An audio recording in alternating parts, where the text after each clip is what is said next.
सेनेची जे एक प्रकारची आढावा बैठक आपण महानगरपालिकेच्या निवडणुकीनंतर घेत आहोत। या बैठकीचे आयोजक आणि अध्यक्ष महाराष्ट्र नवनिर्माण कामगार सेनेचे जिल्हाध्यक्ष अमनजी अंदेवार, वाहतूक सेनेचे आमचे जिल्हाध्यक्ष महीभाऊ वासलवार, उमाशंकरजी तिवारी, जनहितचे रमेश भाऊ काळबांडे, सुनीलजी घोडे, जनहितचे आमचे विजयभाऊ तुरक्याल, राज वर्मा आणि उपस्थित सर्व महाराष्ट्र सैनिक बंधू। खरं तर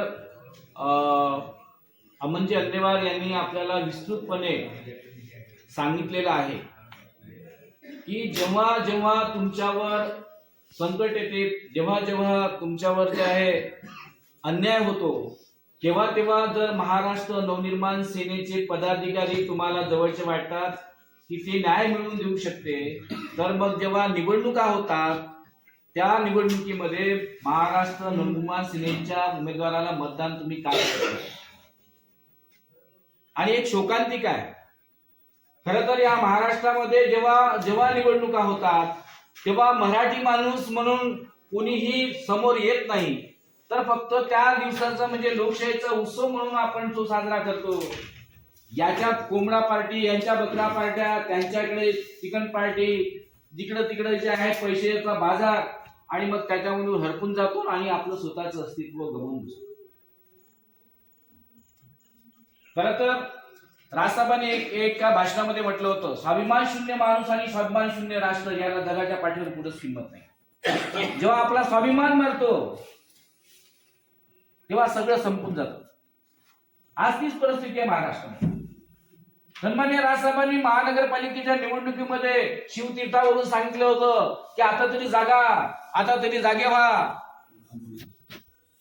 आपल्या अस्मितेची, आपल्या अस्तित्वाची लढाई आहे, पण आपण मानलं नाही, आपले लोक मानले नाही, मुंबईचे लोक मानले नाही।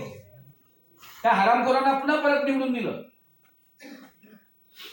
आज जो मुंबई गिळंकृत करत आहे, बाहेरचे परप्रांतीयच्या लोंढेच्या लोंढे येऊन ज्या मुंबईवर कब्जा करत आहे, आज त्या भाजपवाल्यांनाच आपण निवडून दिलं आणि आपलं अस्तित्व पुन्हा गमावून बसलो। जो माणूस एवढे वर्ष तळमळीने सांगतोय अरे मराठी माणूस जागा हो, या महाराष्ट्राचा धागा हो, पण कुठंच आपल्या संवेदना मेल्या, कारण आपल्याला काही घेणं देणं नाही। म्हणजे आपण फक्त आपला स्वार्थ बघतो, आपलं कुटुंब चाललं पाहिजे, आपला संसार चालला पाहिजे, आपल्याला काहीतरी मिळालं पाहिजे, पण येणारी समोरची पिढी जी आहे ते का म्हणतील की जेव्हा जेव्हा ह्या अशा प्रकारचे जे आहे लोंढ्याच्या लोंढ्या तुमच्या महाराष्ट्रामध्ये येतो, तुमच्या शहरामध्ये येत होते, तुमचे रोजगार काढीत करत, तेव्हा तुम्ही कुठं होता? आपली समोरची पिढी आपल्याला विचारेल तेव्हा तुम्ही काय करत होता? आपलं काय उत्तर? आपल्याकडे काय उत्तर आहे? आपल्याकडे उत्तरच नाही। कारण आज जे आहे आपण म्हणतो ना मराठी माणूस मेलाय, संपलाय, हा संवेदना हरपले, आपल्या स्वाभिमान शून्य झालो आपण, आपल्याला काहीच घेणं देणं नाहीये। आणि म्हणून अशा परिस्थितीमध्ये आता कुठेतरी पुन्हा एका आंदोलनाची ठिणगी, एका पुन्हा जे आहे मराठी माणसाच्या हक्काच्या चळवळीची लढाई पुन्हा काहीतरी सुरू करावी, या दृष्टिकोनातून आजचा जे आहे एक आढावा बैठक आहे। अमनजी अंदेवार यांनी खूप चांगलं विस्तृत तुम्हाला प्रश्नोत्तर विचारले, तुमच्यासोबत चर्चा केल्या, त्यासाठी केल्या, कारण आम्ही मरतो, आमच्यावर एवढ्या मोठ्या केसेस होते, पोलीस स्टेशन मध्ये जावं लागतं, कधी वॉरंट निघतो, आम्हाला पत्ता नाही लागत, पोलीसवाले उचलून नेतात, कुणासाठी? आम्ही सगळं आपल्या लोकांसाठी करतो, पण तरीही काहीच नाही। म्हणजे जेव्हा निवडणुका होतात तेव्हा आम्हाला मतदानच मिळत नाही। म्हणजे हा विचार गेला पाहिजे लोकांपर्यंत। माझं एक म्हणणं आहे या मीटिंग म्हणजे ह्या मीटिंगच्या माध्यमातून की हा विचार मरू देऊ नका, कारण सगळे लोक हे ते अंधभक्त जे आहे भाजपचे, ते सगळे आयटी सेलचे लावारिस कार्टे, ते नेहमी फेसबुकवर जे आहे भाजप भाजप भाजप मोदी मोदी मोदी करतात। ते नालायक मोदी आज देशाला संपूर्ण संपवत आहे। आज देशाच्या साधन सामुग्रीवर अदानी अंबानीचं नाव करत आहे। आज आपलं अस्तित्व पूर्ण संपून टाकत आहे. घटनेमध्ये बदल करून नवीन कायदे, कामगारांबाबत नवीन कायदे करून आज आपण आंदोलन सुद्धा करू शकत नाही, अशा प्रकारची परिस्थिती त्यांनी आणून ठेवलेली आहे.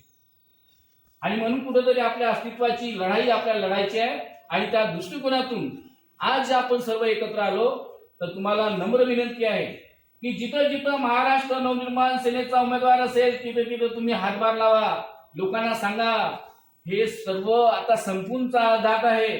जर ह्या संपूर्ण महाराष्ट्रामध्ये आता जर मुंबईचा जर विचार जर केला, त्या महानगरपालिकेमध्ये 76 परप्रांतीय निवडून आले. 76 227 पैकी 76 जर परप्रांतीय निवडून येत आहे, तुमचं अस्तित्व राहिलं कुठं? आणि म्हणून आता इथं कुठंतरी आपल्या अस्तित्वाची, अस्मितेची लढाई आपल्याला लढायची आहे. आणि कामगार म्हणून, कारण कामगार जेव्हा जेव्हा त्यांच्यावर संकट येते तेव्हा तेव्हा प्रस्तावित आमदार, खासदार जे आहे हे मृगगुण असतात. कारण त्यांना त्या कंपन्यांमधून पैसा मिळतो, त्यांना शेअर फंडाच्या माध्यमातून पैसा मिळतो, त्यांना देणग्या मिळतात. आपल्याला काहीच मिळत नाही, तरी आपण लढाई करतो. आणि म्हणून हा जो मराठी माणसाचा जो बाणा आहे, आपण जो हरवला आहे, तो मराठी माणसाचा बाणा पुन्हा आपल्याला उंचवायचा आहे. पुन्हा आपल्याला काहीतरी करायचं आहे. कारण जेव्हा जेव्हा महाराष्ट्रावर संकट आलं तेव्हा तेव्हा आपले काही लोक पेटून उठले. भारतामध्ये जेव्हा स्वातंत्र्य लढ्याची सुरुवात झाली तेव्हा क्रांतीची बीज आपल्या येथूनच महाराष्ट्रामधून सुरू झाली. तेव्हा बीज येथून रोवल्या गेली, येथून उठाव झाला, तेव्हा कडो देश स्वतंत्र झाला. आज तीच परिस्थिती आहे. आज आपल्याला चंद्रपूरमध्ये काहीतरी नाविन्यपूर्ण घडवायचं आहे. आज आपल्याकडे अमनजी अंदेवार सारखं धुरंधर माणूस आहे, जिथं जिथं संधी तिथं तो हजर असतो. एवढं मोठं काम मला वाटत नाही की चंद्रपूर जिल्ह्यामध्ये कोणाकडे आहे. आणि म्हणून हा संपूर्ण जो विचार जो आहे महाराष्ट्र नवनिर्माण सेनेचा, मराठी माणसाचा विचार, हा तुम्ही आता लोकांपर्यंत पोहोचवला पाहिजे. कारण जगाला हे वाटावं असं महाराष्ट्र घडवण्याचं स्वप्न सन्माननीय राजसाहेबांनी बघितलं. ते स्वप्न आपल्या समोरच्या पिढीसाठी आहे, येणाऱ्या आपल्या कच्च्या बच्चांच्या भविष्यासाठी आहे.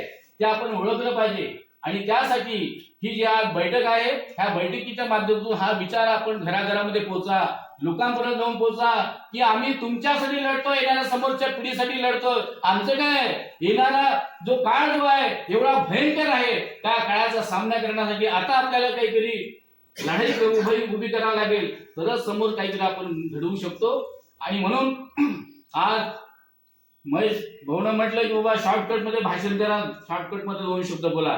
पण जो आवेश आहे, जे मनामध्ये जे आहे, एक प्रकारचा जो असंतोष भडकत आहे की ज्या मराठी माणसासाठी महाराष्ट्र नवनिर्माण सेनेच्या माध्यमातून आपण जे आहे अंगावर पेशन्स घेऊन जे आहे आपण लढाई करतो. आणि त्या महाराष्ट्र नवनिर्माण सेनेचे जेव्हा पदाधिकारी, जेव्हा उमेदवार म्हणून उभे होतात, तेव्हा त्यांना मतदान होत नाही. ते एक प्रकारची शोकांतिका, ते शल्य माझ्या मनामध्ये पोचलं. आणि म्हणून या मीटिंगच्या माध्यमातून आपल्या सर्वांना विनंती करतो, येणाऱ्या समोरच्या जिल्हा परिषदच्या निवडणुका आहे, ग्रामपंचायतच्या निवडणुका आहे, जिथं जिथं निवडणूक लढा, तिथं तिथं महाराष्ट्र नवनिर्माण सेनेची विचार पोचा. मला अशा अपेक्षा आहे की येणारा समोरचा काळ आपलाच आहे. कारण जिथं जिथं अन्याय दिसेल तिथे तर लाथ मारण्याची क्षमता आपल्या महाराष्ट्र नवनिर्माण सेनेमध्ये आहे. आणि हे संपूर्ण जे आहे काम आम्ही मोठ्या हिमतीनं, मोठ्या ताकदीनं आपण करत आहोत. आपल्या मागं कुठेही पाठबळ नाही, तरी पण आपल्या स्वतःच्या बेसवर, स्वतःच्या हिमतीवर या सगळ्या गोष्टी करत आहोत. आणि तुम्ही त्या सर्व ज्या आमच्या ज्या विचारावर जे आहे तुम्ही पण चालत आहात. आमचं आव्हान आहे, येणारा समोरचा काळ आपला असेल, पण त्यासाठी आपण एकजुटीने, एक दिलाने जे आहे महाराष्ट्र नवनिर्माण सेनेच्या पाठीशी उभे राहा. निश्चितपणे येणारा काळ आपला असेल. जेव्हा जेव्हा अन्याय होईल तेव्हा तेव्हा आम्ही तुमच्या पाठीशी आहोत. आणि निश्चितपणे विश्वास ठेवा, येणाऱ्या समोरच्या निवडणूक आहे आपण जिंकल्याशिवाय राहणार नाही, अशी आपल्या सर्वांची अपेक्षा करतो. इथेच थांबतो. जय हिंद, जय महाराष्ट्र.